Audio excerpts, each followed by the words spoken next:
We begin on the Mishnah towards the bottom of Mem Ches Amud Beis. So here the Mishnah concludes the discussion regarding chametz, which the Perek began with. All began with the halacha of two kinds of chametz that is not the regular chametz. There is what's called taruvas chametz, when you have chametz which is chametz, but it's mixed with other ingredients. And then there's the chametz which is called chametz noiksha.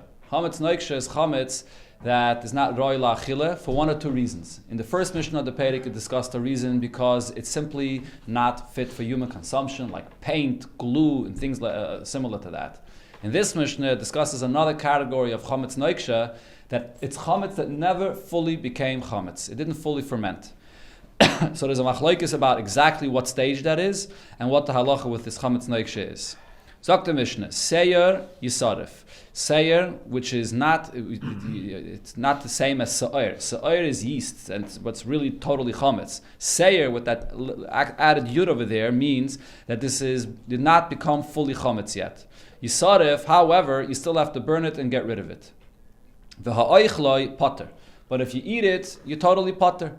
There's no kares, there's no malchus. You're totally pater for eating this because the alKham of this Mishnah, which is Rabbi Yehuda, holds that for chametz noiksha there's no issa da'iraisa, not for eating it, not for having any benefit from it, and really also the issa of bayira, bayamatza doesn't apply to this chametz either. And the only reason you have to burn it is midrabanan. Midrabanan there's a chiyuv to burn it, but not minatayra. Siduk, if there's cracks already in this dough, meaning it became fully chametz, then yisarif, then you have to burn it, ya'iva bayira bayamatza, v'ha'oichloi chayiv kares. And also, if you eat it, you're going to be chayiv kares. Once it's cracked, that's when it's fully chametz.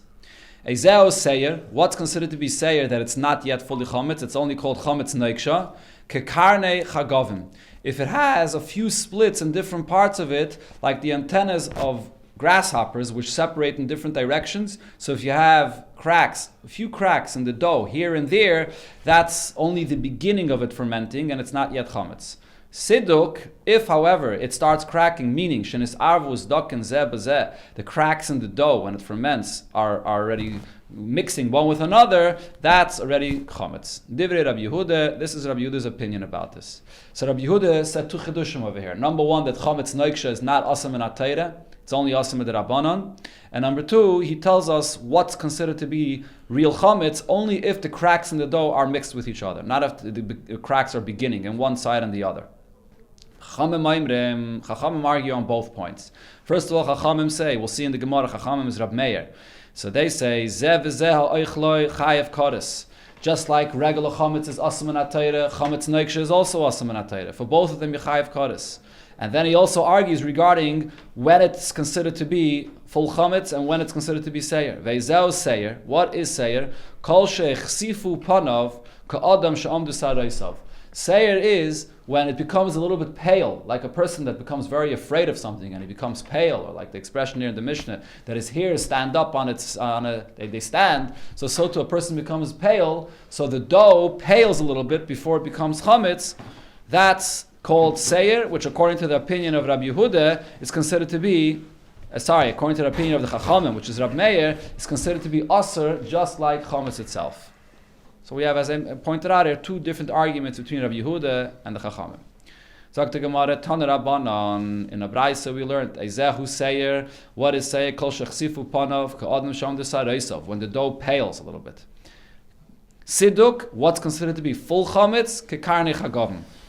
That's when it begins splitting, like the antennas of the grasshoppers, there's a little split here and there. That's already enough for it to be considered fully chametz. Divrei Rab Meir, this is Rab Meir, which on our Mishnah is quoted as the Chachamim as the second opinion. The Chachamim's opinion is, now this is Rabbi Yehuda, in this Braisa it just quotes Rabbi Yehuda in the name of the Chachamim, the opposite of our Mishnah, but this is Rabbi Yehuda.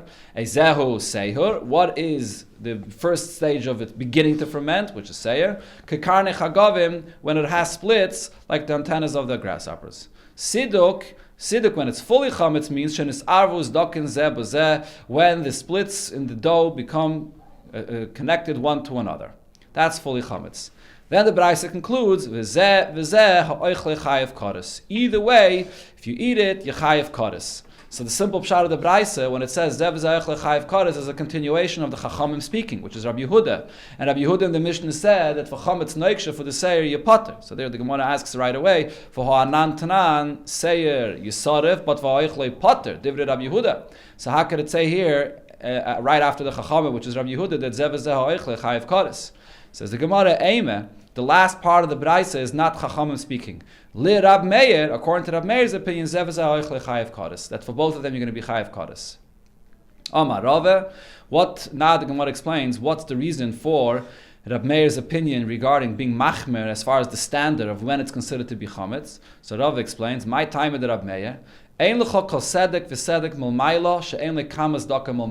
you see already a split at the dough on the surface, so you see one split here, one split there, so it looks like it's only beginning to ferment, but really below the surface of that split that you see on the top, it's already many openings and splits inside the dough, and therefore it's already fully chametz even before you see all those splits on the surface.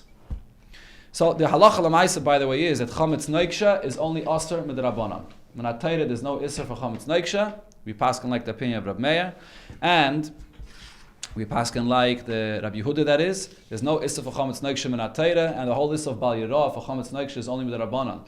So an afkamin, I mean, you still have to get rid of the chametz. You're not allowed to eat it. All midrabanan, it's totally aser. But an afkamin would be if it was left in your house. If you have chametz noiksha that's all of a Pesach, so then only for chametz, which is aser min atayra, you can't use it to have any benefit after Pesach. But if it's chametz which was only aser midrabanan, like chametz noiksha that was left in your house over Pesach, so after Pesach you could have a no of it. The gzeira of the rabbanon does not apply then. If according to rabbanon, should we leave it? Pesach can buy it could be mevatlet, but no. But the gzeira with the rabbanon that you have to do bedika and get it out of your house applies even to chametz noiksha. That's the first thesis in the Masechta actually discusses this, that even though l'chayr it's only asim with the rabbanon, but nevertheless the gzeirim with the rabbanon to do bedika does apply even to chametz noiksha, and that's the halacha. Zok the Mishnah, arba asa shachal liyas b'Shabbos. If erev Pesach falls out in Shabbos, like the kviyas of this year, so when do you get rid of your chametz? When is the zman of the beer? Mevarin es akayim olifnei Shabbos. The time to get rid of your chametz is before Shabbos. Divrei Rab Meir. This is Rab Meir's opinion. There's a machlekes what he means. According to Rashi, this means that you have to get rid of everything before Shabbos besides what you're planning to eat for Sudas Shabbos. So you leave over a little bit for Sudas Shabbos. But there are other Rishonim, the Balamar, that says that when it says Mevarin es hakayil, he means literally. You have to get rid of all of your chametz on Erev Shabbos, and on Shabbos your Suda will not contain any chametz in it. You eat matzah, some kind of a matzah that you're allowed to eat on Erev Pesach, that's a matzah ashira, whatever it is, but you have to get rid of all your chametz literally. That's the Balamar's pshat. Chachamim say bizmanai. You get rid of your chametz on the time, in the regular time on Shabbos. You don't have to get rid of it before Shabbos. So some Rishonim say that this machlekes here is dependent on the machlekes of how you get rid of your chametz. If you must get rid of your chametz through sreifa, by burning it, obviously has to be done before Shabbos. When the Chachamim are saying you get rid of it bismani on Shabbos, is because the Chachamim hold that you don't have to burn your chametz. You just throw it to the ear, you throw it into the water, or today you flush it down the toilet. So it's not something you have to necessarily do before Shabbos. So you could just leave your chametz for Shabbos itself. And the chiddush of the Chachamim is that on Shabbos itself, you could rely on the fact that there'll be enough people to eat and to get rid of your chametz. Even though you might have too much chametz, but no, you rely on the fact that you'll be able to get rid of it on Shabbos. Rabbi Elazar bar Tzadok, it is a difference, it depends. Truma melifnei Shabbos. If it's truma, you should get rid of it before Shabbos. Not many people are eating truma. There's the kainim that are eating truma. You're going to leave it all for Shabbos. You're not going to have enough people to eat this chametz. Chulin bismanon. Chulin, you can wait until Shabbos. You'll find enough people to eat the chametz on Shabbos and to get rid of it on Shabbos, so you can leave that until Shabbos itself. Tanya, Rabbi Elazar bar Tzadok, Pamachas Shavas Abba beYavna. Once my father spent Shabbos Erev Pesach in Yavna. V'chol arba aliyas b'Shabbos. It was an Erev Pesach on Shabbos. Uba Zunin Memuna shel Rabbi Gamliel. Zunin, the caretaker of the house of Rabbi Gamliel, came and he said, "Va'amar higia eis levayres chametz." The time has arrived to get rid of the chametz. V'halachti yacha Abba ubiyarnos chametz. And I followed my father, and we got rid of the chametz. So Rabbi Elazar bar Tzadok is bringing this as a raya to his father's opinion that you get rid of your chametz on Shabbos, not before Shabbos. So the Mefarshim discussed this. I mean, according to Rashi's opinion, Even the Tanakama, Rab Meir, also held that you leave over chametz that you're going to eat in Shabbos. So perhaps over there, when Zunan came and said you have to get rid of your chametz, he was talking about the leftovers of the Suda of Shabbos. But as I mentioned, the Balamar says that according to Rab Meir, you don't have any chametz on Erev Pesach. So according to him, it's understood what this raya over here is, because according to Rab Meir, there shouldn't have been any chametz. However, the Sfasema says, because he uses the Lashon Higia Eis Levayres HaChametz, that expression sounds like he's saying, this is the Zman Abir. The discussion over here is, when is the Zman Abir? Is it Erev Shabbos or on Shabbos? The fact that he uses this Lashon Higia Eis Levayres HaChametz means that you could leave over all your Chametz till Shabbos and get rid of it on Shabbos. Of course, we don't paskin like Rav Elazar Bar Tzadok, we paskin like Rav Meir, that the time of Bir Chametz is going to be on Erev Shabbos. You get rid of your chametz, the leftovers, you flush down the toilet on Shabbos itself. Sagt der Mishnah, ha'hoylech lishchaytes pischay. A person is traveling to go bring the korban Pesach, v'lamal as benoi, or to make a bris for his son, or v'lechal sudas eidesim beveis chamav, to go and eat a suda that was made in connection to an eidesim, where a person is getting married, the house of his father-in-law. So these are all things that a person is going for the purpose of a mitzvah. And he remembers that he left chametz in his house somewhere. Didn't fully get rid of the chametz. So now, if you can return and get rid of that chametz, and go back to the mitzvah, he has to return and get rid of the chametz and then go to his mitzvah. But v'imlav, if he can't, there's no time to go and come back and do the mitzvah, he can just do bittul, he could rely on the bittul minatayra, and that's good enough. So minatayra bittul always works. Elamai, Rabbana made a takana that you have to do bedika and beer in addition to bittul. But in this case, if you're going to a mitzvah, Chacham suspended their takana. If you're going to save Yidden that were attacked by Goyim, or from a river that's overflowing and threatening to kill people, listim from bandits, from a fire, from a house that's falling, that's collapsing. So then also all these cases he's going to save lives. So Yevatel Beliba. He's Mevatel the Chametz in his heart and he doesn't have to go back Bachlal. He's going to save people. So again the Pesachim over here say if he can go back and still not be able to go save people's lives, he has to go back. But if he can't, if he's going to save people's lives, then he just does bittul. How about if a person is going for something that's just permissible, something that's voluntary? So Rashi explains, the pshat over here is that he's going to establish for himself an eid of tchumen. He wants to be able to walk in a certain direction, 2,000 amos in that direction, so he's leaving from his house to go and set up an eid of tchumen in that place. That's where he was going. And he was going over there for the purpose of a shvisa sarashos. He wants to walk in that direction on Yontif for a voluntary thing, not for a purpose of a mitzvah. Then he remembers he left chametz in his house. Yachse miyad. He has to immediately return and get rid of the chametz. Now, a similar halacha applies also b'negeh to a person that's carrying kachim with him, and he left outside the boundaries of Yerushalayim. The meat of karbanis, kachim kalim, you're not allowed to take outside the walls of Yerushalayim. What happens if a person realized that he did? So at what point does the person have to return back inside and go to a place where it's supposed to be burnt? And at what point do we say that he just burns it where it is and he doesn't have to go back? So v'chein misha yatzam Yerushalayim. A person left Yerushalayim. V'niska sheyesh b'yodei psak kodesh. And he realizes that he had some meat of the karbanis that he brought with him outside Yerushalayim. So as Rashi here says, we learn from a pasuk that you're supposed to burn any kachim that becomes pasul. There's a place for it where it's supposed to be burnt. It's supposed to be burnt right outside the Azara in front of the Beis HaMikdash. But the question is how far this person went. If he went already far enough, so then he doesn't have to return. Im avar tzaifim, if he passed tzaifim, so this is a machlekes Rashi and Taisus what tzaifim means. Rashi says tzaifim was a village. That was that last place that from that village you were able to see the Beis HaMikdash. Tzaifim, Taisus says, is not a name of a village. Tzaifim just literally means that you could look out.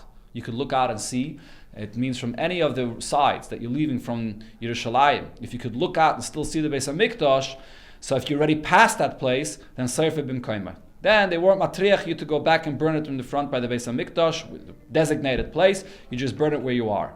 Vim lav, but if you didn't pass that place yet, or you can still see the Beis HaMikdash, Chayzer v'Sefer, you have to go back and burn it lefnei habira in front of the Beis HaMikdash me'atzia maracha. You use the wood from the maracha of the mizbeach, and that there's a designated place where you burn the psulim of Kachim. There was a designated place, and includes also this basar that left Yerushalayim.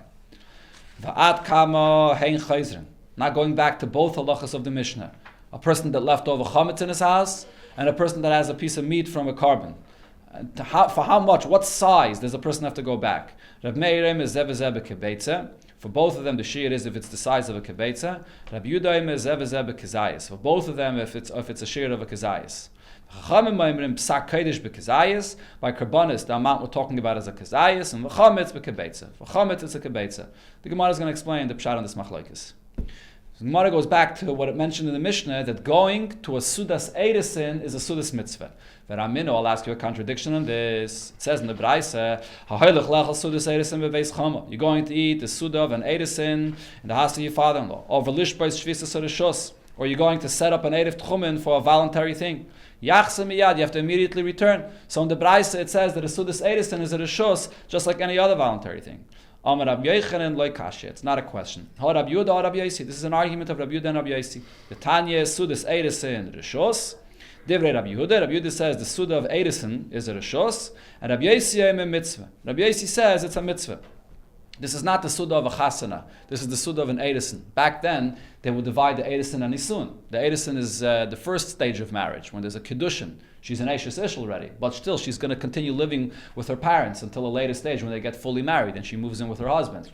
So the question is whether that suda that was made at the time of eidesin, is that a mitzvah or not? So Rabbi Yehuda says it's not, and Rabbi Yosi says it is. Is it his own sudas eidesin? Huh? Yeah, there was a separate suda that they made. His own sudas eidesin? That this chassan is making, you mean? Yeah, sudas eidesin bebeis chama. It's being made in the house of his father-in-law. I don't know if you're saying who's hosting it, who's... What's the gate to say who's hosting it? It's mashmed. So there is actually a machlokes in Mefarshim when it says over here the sudas eidesin, is it talking dafka about the chassan? For who is it a mitzvah? Some say that the pshat here is kipshuta, that it's a mitzvah only for the chassan to join this suda, not for anybody else. But I think the Rambam, when he brings this, says that it's not only b'negei to a chassan. Anybody joining this sudas eidesin is considered to be a mitzvah, to take part, to be mesamech, the chassan in this mitzvah, in this suda. Yeah, that's a machlokes. Okay, now the Gemara says, hashtem. The Omar Rav Chisda, and Rav Chisda said about this machlokes over here, whether it's a mitzvah or not. So he said, machlokes b'suda shniya. The whole argument of Rav Yosi and Rabbi Yehuda is only in a second suda. In other words, they had a custom to make two different sudas. There was the initial suda they made, right by the eidesin, but then there was a second suda they made. As the Gemara here will explain, the chassan sent gifts to his kala, nice clothing or whatever it is. He sent nice gifts to his kala, and then he came and made a second suda in connection to these gifts that he sent her. So the argument of here, whether it's a mitzvah or not, is talking about the second suda. Aval b'suda rishayna, when it comes to the first suda, divrei hakol mitzvah. Everybody agrees that that first suda that it's made at the time of the eidesin itself, that is a mitzvah. So then, I can say that the Mishnah and the Braisa are both Rabbi Yehuda. V'lei kashya, the contradiction is not a question. Our Mishnah is talking about the first suda, which is a Mishnah, and the Braisa is talking about the second suda, which Rabbi Yehuda says is only a reshus.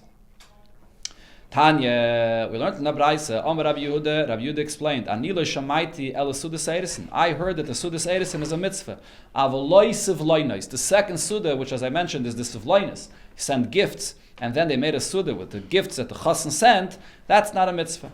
Rabbi Yosi, Ani shamaiti, but I heard sudas eidesin visivloinos. The suda that you make at the eidesin itself, and then that the suda that's made at the time when you send the gifts, it's both a mitzvah. Tanya, Rab Shimon said, Kol suda she'eina shel mitzvah, any suda that's not of a mitzvah, ain't Talmud Chacham rashoy lenis mimeno. A Talmud Chacham is not allowed to take benefit in such a suda. Kagoy mai, what is he referring to? What does he mean to say when he says any suda that's not a mitzvah? Amar Rabbi Yechanan, Kagoy bas koyin li Yisrael, a bas koyin that's getting married to a Yisrael, which shouldn't be happening, as the Gemara is going to explain. A bas koyin should not get married to a Yisrael, because she's marrying out of the shevet of the kohona, so that's not a sudas mitzvah. Ubas Talmud Chacham la'am haaretz, and the daughter of a Talmud Chacham getting married to Am haaretz, that's the kind of suda that a Talmud Chacham should not partake in. Dam Rabbi Yechanan, because Rabbi Yechanan said bas koyin li Yisrael ein zivug an oile yafa. If a bas koyin marries a yid, then the zivug, the marriage is not oile yafa. Rashi says it's not a mazel tov. It won't be a good mazel. Ein Zivugan Oile Yafe. What does it mean that Ein Zivugan Oile Yafe? Rav Chisda said that terrible things will happen. Oy Almana, either she'll become an Almana, Oy Grusha, or he'll divorce her. Oy Zera Einla, or she won't have any children. B'masnita Tana, in a Braisa it says Koivra, that he's going to bury her. Oy Koivrasai, or she's going to end up burying him. Oy Miviyasel Deanias, she will cause him to become poor. So we see over here that a Bas Kayin should not be marrying a Yisrael. So therefore, in such a kind of marriage, or even an Edison, a Talmud Chacham should not partake in such a Suda. Says the Gemara, Eini, is this true? Va'amar Rab Yechanan, ha'raitze she'yis asher, if you want to become rich, yidavik bezari shal Aaron, you should marry one of the descendants of Aaron. In other words, a Yid could and should marry a descendant of Aaron, a Bas Kayin, if you want to become rich. If you have a Talmud Chacham that's going to marry a Bas Kayin, even though he's a Yisrael, but if he's going to have Tita and he's marrying a Bas Kayin coming from the Kayanim, so he's definitely going to become rich. So the Mefarshim say because the Kayanim have a Sgula to become rich because of the Ketaitis that they're makter, and the Ketaitis has a Sgula to make you rich. So therefore we see over that Rabbi Yechanan said that the Yisrael could marry a Bas Kayin. So why are we saying before that a Yisrael should not marry a Bas Kayin? And it says the Gemara loy kashya ha b'Talmud Chacham ha b'Ama Aretz. If it's a Talmud Chacham, he could and should marry a Bas Kayin. But an Ama Aretz should not marry a Bas Kayin. That's what Rabbi Yechanan meant when he said before that it's not befitting for a Bas Kayin, a descendant of Aaron HaKayin, to marry an Ama Aretz. This is the reason. Ben Kayin, he doesn't go out of the Shevet. A Bas Kayin, he's taking the children out of the Shevet. But this is the source of the minig that a person that's marrying a Bas Kayin has to know at least one Masechta of Gemara Bal Peh in order to be called a Talmud Chacham. Or you have to have learned. I'm sorry. You have to have learned at least one Masechta. Sorry, I just added that. So the minig is if you didn't learn one Masechta, you learn at least Masechta Kala to know at least one Masechta to be a Talmud Chacham. While you don't want anything that the Gemara over here says to happen to you. Rabbi Yeshua Nasif Kahante, Rabbi Yeshua married a daughter of a Kayin, Cholash, and then he became ill. Amar, he says about himself, I became ill because Aaron doesn't want me to attach to his children, to his descendants. No, he doesn't want a son-in-law like me. That's why I became ill. Ravidi Baravin Nasif Kahante, Ravidi Baravin married a Bas Kayin, Nafku Minei Trei Boni Smichi. He had two children that had smicha that were big Talmidei Chachamim. Rav Sheish is Bereder Ravidi, but Rav Yeshua Bereder Ravidi. So in other words, for him it was a positive thing. He was a Talmud Chacham and he married a Bas Kayin and it was good. Amar Rav Papa said, Iloina Sivne Kahante, if I wouldn't marry a daughter of a Kayin, Loi Atri, I would not become rich. Amar Rav Kahana says, Iloina Sivne Kahante, if I wouldn't have married a Bas Kayin, Loi Galoi, I would not have to go into Golus. So Rashi here brings it as a story in the end of Baba Kama, where Rav Kahana had to escape from Bavel. The authorities were after him because of a whole incident that happened there, and he had to run away to Eretz Yisrael. So he was forced to exile back to Eretz Yisrael from Bavel, where it was the place where he was learning Tita. So he said, it was all because I married a Bas Kayin. Amrulei, but v'hala makim Tita Golus. You went back to Eretz Yisrael, which was also a makim Tita. It's not so terrible. So he said, but le galoi k'degaloi inchi. However, I did not leave like people would normally leave. I was forced to escape to Eretz Yisrael. Rav Kahana himself, it's a big machlokes about that. There's a Tosfos about that, and there's one place Tosfos said that there was two Rav Kahanas. It's a machlokes about that. So up here, apparently, this Rav Kahana, at least this one, it was not a kain. A person that has a no from a suda is just voluntary, and it's not a sudas mitzvah, l'seif goyle. In the end, he becomes exiled. Shenema va'oichlim karim mitzayin va'agolim mitoich marbek, that we're eating fatted sheep, and that we're eating the calves from the barn.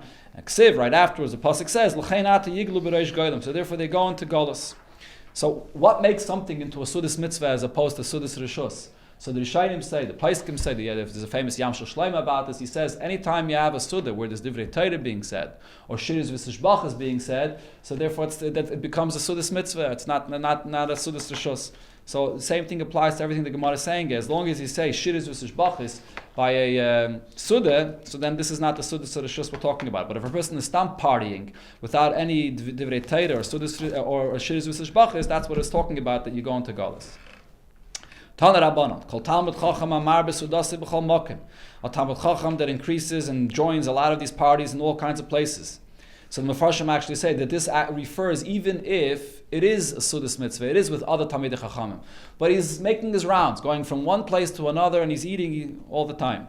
Soif machriv es beisai, he'll bring destruction to his home. Ma'alman es ishtoi, his wife will become an almana. Umiyasim es gizalov, his children will become yisaimim. Tamudim mishtakech mimena, he'll forget all his teire. Umachloikis rabbeis boys, a lot of disputes will come upon him. Udvaravenim nishmam, his words won't be listened to anymore. Umachalashim shemayim, he desecrates the Eibish's name, v'shem rabbi, in the name of his teacher, v'shem aviv, in the name of his father. People are going to say, look, this guy was a Talmid Chacham and he was educated. Who educated this person? That now, look, he's running around from one party to another. He causes, brings a bad name on himself and his children, his descendants, until all the end of all times.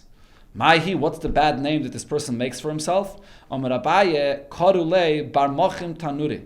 going to refer to this Talmid Chacham that's now running from one party to another, that he's a person that's always heating his oven. He's always looking for food to eat. Rava says, Bar Meraket Beikuvi, a son from one that dances in taverns. It was the meaning of those times. A person would dance and sort of to entertain people in order to get a good drink. And then people would give him to drink. So this guy is going from one place to another to get a good drink and to get food. Papa Amar Bar Melachich Pinchi. This is a person, a son of someone that licks a plate. He goes all over for parties. Rav Shmaya Amar Bar Mochrava. This is a person that folds his garment and crouches and sleeps on it. Rashi says a person that eats and drinks and gets drunk can't make it back home to his bed. He just folds a garment and falls asleep wherever he is because he's so drunk. So this is we're not talking about Talmid Chacham that's eating. Talmid Chacham that goes around from party to party and he's drinking and becomes drunk, so he makes a terrible name for himself and all of his descendants, and this is the terrible name he makes for himself. Tana Rabbana, we learned in the Braisa, going back to the subject of getting married. Person should be ready to sell everything he owns. V'yisa bas Talmid Chacham, and he should marry the daughter of a Talmid Chacham.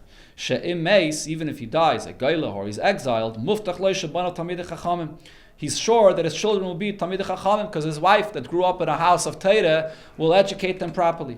V'yisa bas Amaretz, but he should not marry the daughter of an Amaretz. She'im meis geilah, because if he's going to leave the house, he'll die or be exiled. Banav Amaratzim, his children will be Amaratzim, raised by a mother that doesn't value Tita at all.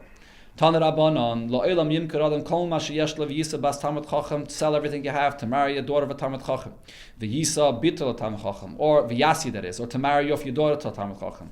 And then Mashal, the analogy for this is L'invi Agefim, B'invi Agefim, when you have the branches of one grapevine, of one vine and another vine that are attached together. When you squeeze the wine from different grapes together, this gives you the best wine. This is received very well because the taste of a combination of grapes is very gishmak.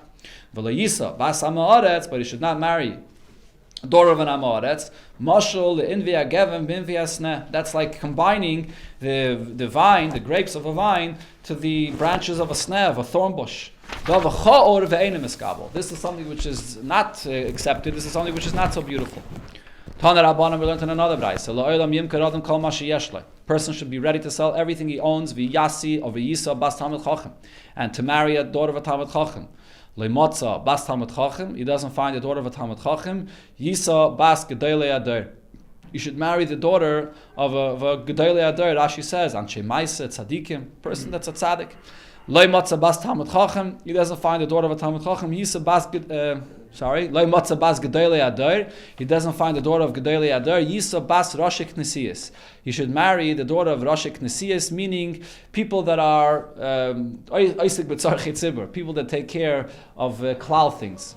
So people that are activists in the community, that are respected. Loi Matzah bas Rosh Knesiyas. Yisa bas Gabbai Tzedakah. He should get married to the daughter of a Gabbai Tzedakah. Loi Matzah bas Gabbai Tzedakah. Yisa bas Malamde Tenaikis. He should get married to the daughter of a teacher of children. But v'lo Yisa bas Amaretz. But he should not marry the daughter of an Amaretz. And here the Gemara is going to describe an Amaretz in very derogatory terms. And the Mefarshim here point out, the Rishayim, the Achreinim all say that with the Gemara here that talks about Amaratzim, and especially in the continuation of the Gemara, in extremely derogatory terms, we're not talking about the Amaratzim that we know of today. Today we throw around the title of an Amaretz very loosely, just like the title of Goin and everything else is thrown allowed very loosely. The title of an Amaretz is also thrown allowed loosely. The Amaratzim that we're talking about in the time of the Gemara, we're talking about people that were not just Amaratzim, ignoramuses. These were people that were Chaitim, were Paishim, they hated the Talmidei Chachamim, they were Bali Aveda. That's the kind of Amaratzim we're talking about. And Amaratzim to the extent that they were actually violent. As we'll see soon, they were dangerous people. Socialists, communists, whatever it is. We're talking about people that were mamish, dangerous people. That's the Amaratzim we're talking about. So don't marry off your daughter to such Amaretz. They are vermin, sheretz, and their wives are sheretz, are like creepy, crawly things. And if you're marrying their daughters, the pasuk says, it's like you're marrying an animal. That's the type of Amaratzim that we're talking about over here. Tanya Rebbe Yomer. Rebbe says, Amaretz asalechel basar. An Amaretz should not be eating any meat. Shenem azois teiris habeheme v'ha'oif. The pasuk, when it talks about the halachas of eating meat or from birds, it says teiras habeheme v'ha'oif. And we darshan from this, kol ha'isik b'teireh, someone that learns teireh, mutar lechel b'sar beheme v'ha'oif, is allowed to eat from the meat. But if you don't learn Tita, if you're not allowed to eat this meat. The shot that most Rishonim saying this is that it doesn't mean that he shouldn't eat. What it means is if he's going to shecht it on his own and he's going to do everything else that has to be done on his own to make sure that it's kosher, we can't rely on that. He doesn't know the halacha, so therefore he shouldn't eat it. But if someone else is shechting it, then it's a good shechita, so then he can eat it. It's kosher. That's the pshat that most Rishonim say. But there are alKham said there's actually a sikha from the Rebbe about this, where the Rebbe says that the pshat in the Gemara is that a person that's learning Tita, so when he eats meat, adarabah, the meat that he uses it l'shem shamayim. There's the famous Gemara that says, that brought in Tanya, that if a person, one of the Amirami there, I think it was Nur Rava, I think that said that when I didn't eat bisra tura shmeina, when I didn't eat a fat piece of meat, I didn't understand the divrei Torah as properly. I'm an audit that's not learning, so he's eating all meat just for his own taivus, and he ends up using it not for the proper sake. That's what it means over here. The Rebbe there brings in the Sikha, the famous word that it says, was man tarnished, harm in it, was man meg, darf man euch nicht. That's the basis for that word is from this Gemara here. Amar Rabbi Loza. Rabbi Loza said, Amaretz. And Amaretz, and again, like I mentioned before, the Amaretz that we're talking about over here is a person that's pashat a danger for Talmidei Chachamim and for Yidden. He's someone that might come and kill you. You're allowed to stab him, even on a Yom Kippur that fell out on Shabbos. Meaning that if he's a danger to people, so then this is Pekuach Nefashos, so even on Yom Kippur you're allowed to stab him. Amru Loi Talmidov, so his Talmidim said to him, Rabbi, why do you say to stab him? Why don't you say l'shaychtoi, to shecht him? The Mashal says when you shecht him, you spill blood. It's akapanim. So he said you should say l'shaychtoi. Amalahan, no, zeh ton bracha v'zeh eine ton bracha. When you're shechting a piece of meat, so then you're doing a mitzvah. You make a bracha. Over here, you don't make a bracha on this. You're stabbing him just to save your life. So that's not something that deserves a bracha. The Meiri says that this is being said, but derech hatzachos, he responded this way. As I mentioned, most Mefarshim say we're talking about an Amaretz that's pashat, a danger to society. But others say that this whole Gemara here is not necessarily talking about an Amaretz that is a danger to society, but it's the Gemara is writing this b'derech guzma. The Gemara wants to express to what extent these Amaratzim were harmful to the Yidden and dangerous to the Yidden and how much the Talmidei Chacham couldn't handle them. So it's using this as an exaggeration, but it doesn't mean kipshutei. Amar Rabbi Loza, Amaretz asel eslavasime bederech. And Amaretz, you're not allowed to go with him and travel with him, accompany him on a way, because he's dangerous. Shanema ki hi chayecha va'irich yamecha. Tita is your entire life, and this Amaretz is rejecting the life of Tita. Al chayav lechas. If he does not have any mercy for his own life, he's not learning Tita to have life, so on the life of a friend, he for sure won't care. He might kill you. So again, we're talking about a Ma'aretz that could be a murderer. So you can't go with him on a way alone. And Ma'aretz, you're allowed to tear him like a fish. You turn him from the back. This is an expression that's used to say that when you tear him from the back, Rashi brings from the Gemara and Chulim, when you tear him from the back, he'll die immediately. Tanya, Amar Abakiva, Keshahayisi Amaretz, he says, I can tell you from experience, when I was an Amaretz, and I hated the Talmidei Chachamim, Amarti, I said, Mi yitin li Talmid Chacham, who will bring to me a Talmid Chacham, v'nashchenu kechamoy, and I would bite him like a donkey that bites. Amrulay Talmidov, so the Talmidim of Rabbi Akiva said to him, Rabbi, Amarika Kelev, who usually bites? Donkeys bite. A dog usually bites. Amarika Kelev, say that you would bite like a dog. Amar Lehen, so Rabbi Akiva says to them, no, there's a difference. A donkey, even though he doesn't usually bite, but when he bites and breaks bones. A dog that bites doesn't break the bones. In other words, his hatred, Talmidei Chachamim, was so powerful that it would bite like a donkey. So these are the Amaratzim we're talking about over here. The Amaratzim that had a tremendous hatred to the Talmidei Chachamim to the point that they would harm them, they would kill them. Tanya Hoyer Rab Meir Omer. A person that marries his daughter to such a kind of Amaretz, it's like you've tied her in chains and placed her in front of a lion. Just like a lion goes and attacks his prey and he has no embarrassment, he just eats it without any embarrassment. He hits his wife and then has relations with her and he has no embarrassment of this. Tanya Rabbi Eliezer Omer, if not for the fact that us Talmidei Chachamim were useful for these Amaratzim, Lamasa Matan, because they do business with us, they sell us things, they would kill us. So again, you see here in the Gemara what kind of Amaratzim we're talking about here. But after all of this, very interesting, after the whole discussion here about how low the Amaratzim are, the Gemara concludes and says that Rabbi Chia said, if you're going to learn Tita in front of an Amaretz, it's like you're having relations with his Kala in front of him. Why is this? Because Shanema Tita Tziva Lanu Moshe Meirasha Al Tikri Meirasha Ela Me'oirasa. The Tita is an inheritance to all Yidden, so it's not only an inheritance, but the Tita is like a Kala, which is engaged or is married to every single Yid, which means that when you're learning Tita in front of an Amaretz, which has forsaken his Kala and is not learning the Tita, so it's like you're taking away the Kala of this Amaretz. So after everything derogatory that we said here about Amaratzim, the Gemara is concluding, but yet the Tita is still really the Kala of every single Yid, including these greatest Amaratzim that are ready to kill a Talmid Chacham. That shows you how powerful the connection of the Tita is to every single Yid. Ma'irasa. This is also the source of the famous thing that it says in Chassidus that by Matan Tita, it's brought in Medrash also, by Matan Tita, the Yidden became married to the Tita on the level of Edison. And then La'asad Lavai, it'll be completed on a level of Nisuin. The full unity between Yidden and Tita will take place. So by Matan Tita, there was every single Yid there without exception, and every single Yid, the Tita became his Kala. So if you learn the Tita in front of an Amaretz, it's like you're taking his Kala away from him. Gedayla Sinna. That you shouldn't do it. Huh? That you shouldn't do it. What? Correct, that's what it's saying here. Gedayla Sinna. Shesainin. You should not learn the Tita in front of the Amaretz. Correct. Kedayla sinna shesayin in Amei Haaretz Talmid Chacham.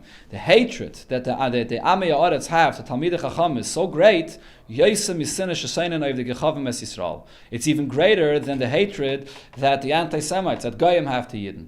And the shesayin Yosem mehen, and the hatred that their wives have to the Talmidei Chachamim is even greater than the hatred that they themselves have. Yeah. Sagt the Gemara weiter, Tana, we learned in the Braise, Shana o Pirish, a person that learned Torah, and then he separated, he went away from this, and he became part of the Amaratzim that hate Talmidei Chachamim, Yosem mikulan. His hatred is more than all of them. Because Rashi says, once he learned Torah, so he's aware to what extent the Talmidei Chachamim hate the Amaratzim.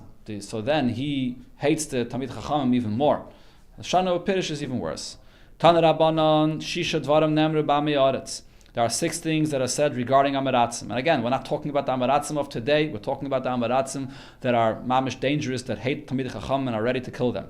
Ein meistern lehem eidus. If you need someone to go and witness something, to be able to give you testimony, don't use them to go and witness it. Ve'ei mekablim imenu eidus. If they know a testimony, we don't accept any eidus from them. Ve'ei megalan lehem soid. You don't reveal to them any hidden secrets because they'll go and share it with others. They can't be appointed as caretakers of Yisaimim. They're suspected of stealing. They can't be appointed to be caretakers of tzedakah. As we mentioned before, you don't accompany them in a way. It's dangerous. Others say that you also are not obligated to announce a lost item that belongs to an Amaretz. As Rashi over here brings, because by a Naveda it says Achicha. an Aveda of your brother. And this person is not acting like your brother. The Tanakama, however, disagrees to the last point, and he says that you do announce the Aveda of a Amaretz, and the reason is, Zimnin, the Nafik Minei, possibly, and sometimes it'll come out from him, Zarem Aliyah, a child or a descendant that will be good, that will be a Talmid Chacham, Va'achale, and he'll use this Aveda. Shenema, the Pasuk says, Yachin, that the Amaretz will prepare it, but then the Tzaddik Yilbosh, the Tzaddik will then wear it and use it. So therefore, again, the Gemara concludes this whole sugya in a positive sense, that even from an Amaretz, you never know who can come out from him, and therefore you should return to him his lost items. How do you know Aveda if you don't know who belongs to? So if it's in an area, that this is the area where the Amaratzim live, and it was found in that area, so you know it belongs to them. Okay.